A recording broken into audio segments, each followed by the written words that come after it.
మహాశివరాత్రి అనగానే భక్తి శ్రద్ధలతో శివుణ్ణి కొలుస్తారు భక్తజనం. ఆ రోజంతా ఎలాంటి ఆహారం తీసుకోకుండా ఉపవాసాన్ని ఉంటారు. కానీ అక్కడ మాత్రం సీన్ రివర్స్గా ఉంటుంది. మహాశివరాత్రి రోజున ఆ మహాశివుడికి మాంసాన్ని నైవేద్యంగా పెడతారు. కోళ్లు మేకలను బలి ఇచ్చి తమ భక్తిని చాటుకుంటారు. శివుడికి నాన్ వెజ్ నైవేద్యం పెడుతోంది ఎక్కడో తెలుసుకోవాలి అంటే ఈ స్టోరీ చూడాల్సిందే.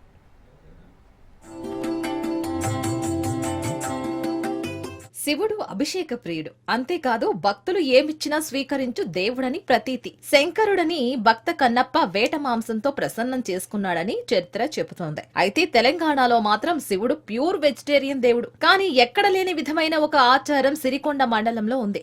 దేశం మొత్తం శివరాత్రి రోజు పూజలు ఉపవాసాలతో ఉంటే ఇక్కడ మాత్రం మాంసాన్ని నైవేద్యంగా పెట్టి పుష్టిగా అరగిస్తూ ఉంటారు.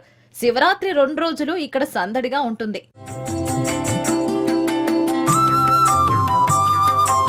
లొంక శివలింగేశ్వర స్వామి శివుడికి మరో పేరు.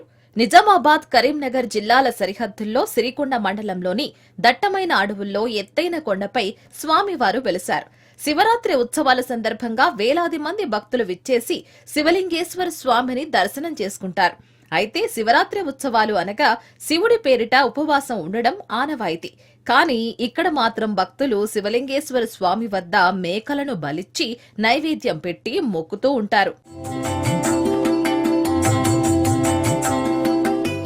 త్రేతాయుగంలో సీతమ్మను రావణుడు అపహరించినప్పుడు శ్రీరాముడు వెతుకుతూ సిరికొండ మండలంలో లొంక అడవులకు వచ్చినట్లు శ్రీరాముడి పాదాల గుర్తులు ఉన్నాయి. సీతమ్మ జాడను వెతికే క్రమంలో శివలింగంను ఏర్పాటు చేసి పూజించడం వలన శ్రీరాముడి పేరును కలుపుకుని లొంక రామలింగేశ్వర స్వామిగా కొలుస్తారు భక్తులు. అంతేకాదు లొంకలోని దేవాలయం వద్ద కోనేరు ఉంది. అందులో స్త్రీ పురుష భేదం లేకుండా ఆడ మగ స్నానాలు చేసి శివుణ్ణి దర్శనం చేసుకుంటారు.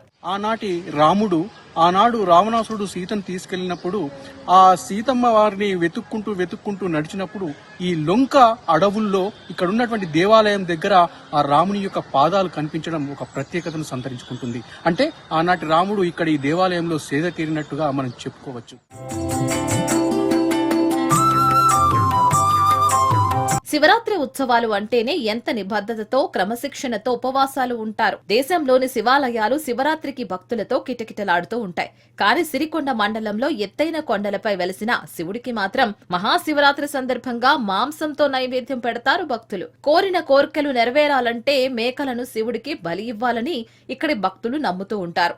మహాశివరాత్రి రోజున కుటుంబ సమేతంగా విచ్చేసి మేకలను బలిస్తామంటున్నారు భక్తులు. ఈ ఆలయం పరిసరాల్లో ఒక పవిత్రమైనటువంటి కోనేరు ఉంటుంది. ఆ కోనేటిలో స్నానం చేసి మేకలను బలిచ్చి నైవేద్యం పెట్టినట్టయితే కోరిన కోరికలన్నీ తీరుతాయన్నటువంటి ఒక గట్టి నమ్మకం ఇక్కడ ఉన్నటువంటి లక్షల మంది భక్తుల్లో మనకు కనబడతా ఉంటుంది. ఈ సంఘటనకు సంబంధించి చాలా మంది భక్తుల్ని మనం మాట్లాడినట్టయితే వాళ్ళు చెప్పేటటువంటిది ఒకటే, ఇక్కడ ఉన్నటువంటి శివాలయానికి కూరగాయలతో నైవేద్యం చెల్లదు, మేకలను బలివ్వాల్సిందే, నైవేద్యం పెట్టాల్సిందే.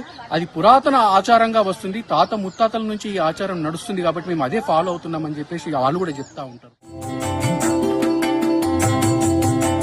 లొంక అడవుల్లో వెలిసిన రామలింగేశ్వర స్వామి దేవాలయం దగ్గర మేకలు బలివ్వడం పూర్వకాలం నుంచి వస్తున్న ఆచారం అంటారు స్థానిక పూజారులు. కుషి పండుగ పేరిట శివరాత్రి నాడు మేకలను బలిస్తారని తెలిపారు. ఏ శివాలయంలోనూ మేకలను బలివ్వడం లేదని, ఇక్కడ మాత్రం తరతరాలుగా వస్తున్న ఆచారమని అన్నారు. మంచి జరుగుతుంది అనే విశ్వాసంతో మేకలను బలిస్తున్నారని తెలిపారు. మొత్తానికి శివరాత్రి రోజు మాంసాహారంతో నైవేద్యం పెట్టి శివుని అనుగ్రహం పొందేందుకు భారీగా లొంకకు చేరుకుంటున్నారు భక్తులు.